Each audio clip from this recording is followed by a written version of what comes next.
Alkitab itu penuh dengan kode-kode tersembunyi yang kita baru menyadari indahnya cerita itu kalau kita tahu kode itu, kalau kita bongkar atau kalau kita ngulik, menggali. Salah satu contohnya itu adalah kisah yang saya udah tahu sejak saya sekolah minggu, yaitu Tuhan Yesus naik keledai masuk ke Yerusalem di minggu sebelum dia disalibkan. Ada beberapa hal yang kita bisa bahas tentang kisah ini. Yang pertama, Tuhan Yesus lakukan itu untuk menggenapi sebuah nubuatan, yaitu di Zakaria 9 ayat 9. Intinya dikatakan, lihatlah rajamu datang mengendarai seekor keledai. Poin ini aja udah amazing karena Zakaria menuliskan ini ratusan tahun sebelum Kristus. Dan kemudian Tuhan Yesus menggenapinya. Nah, yang ini saya baru tahu, yaitu berbeda dengan kuda, keledai itu agak unik. Di atas punggungnya ada perbedaan warna bulunya yang membentuk satu pola berbentuk salib, the cross. Jadi seakan-akan Tuhan Yesus mau masuk ke Yerusalem, mau naik ke kayu salib, tapi mengendarai bentuk salib di atas punggung keledai itu.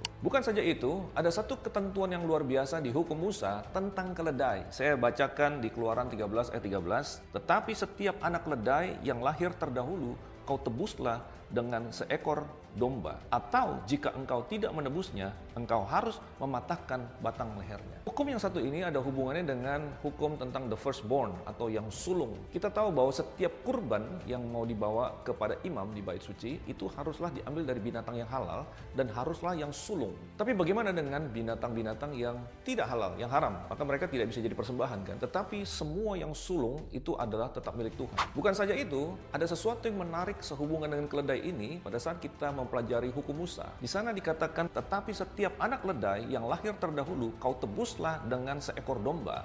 Atau jika engkau tidak menebusnya, engkau harus mematahkan batang lehernya. Jadi untuk setiap keledai sulung yang lahir di Israel, hanya ada dua kemungkinan yang orang bisa lakukan. Yang pertama, dia harus dipatahkan lehernya, yaitu dibunuh. Tapi yang kedua, kalau kita mau biarkan dia hidup, maka harus ada pengganti yang menjadi mati. Ini adalah yang dinamakan penebusan. Harus ada domba sulung yang mati sebagai ganti daripada seekor keledai sulung yang kita biarkan hidup. Kalau kita lihat konteks tentang kesulungan ini, kita tahu bahwa yang sulung itu seperti mewakili seluruh keluarga, dan kalau ada penghukuman, biasanya yang dihukum itulah si sulung ini. Sama seperti yang terjadi di tulah ke-10 di Mesir. Pada saat Firaun menolak untuk mentaati perintah Tuhan, maka malam hari itu semua yang sulung, baik manusia maupun binatang, mati. Kembali kepada cerita keledai tadi yang Tuhan Yesus naiki memasuki kota Yerusalem. Kenyataan bahwa si keledai itu ada di sana berarti ada satu fakta yang sudah terjadi, yaitu seekor domba sulung telah dibunuh,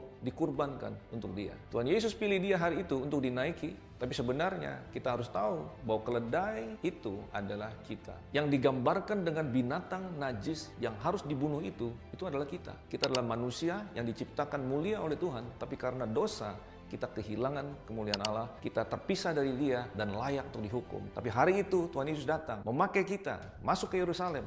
Tapi tujuannya adalah untuk menebus kita. Dialah akhirnya yang akan menjadi domba sulung yang dikurbankan demi supaya kita hidup. Hari ini kita bisa hidup karena pengorbanan Dia. Yesus sudah mati ganti kita sehingga kita bisa menerima kehidupan. Jadi kalau kita masukkan diri kita ke dalam cerita itu, kita adalah keledai yang dinaiki oleh Tuhan Yesus. Tapi pada saat semua orang bersorak-sorai, bertepuk tangan, kita harus ingat kemuliaan itu adalah untuk Tuhan Yesus, bukan kita. Kita tidak bisa mengatakan, oh dengarkan itu semua tepuk tangan, semua applause itu seakan-akan untuk kita. Kita dipakai oleh Tuhan. Tidak, itu semua adalah tentang Kristus dan tentang karyanya di atas kayu salib.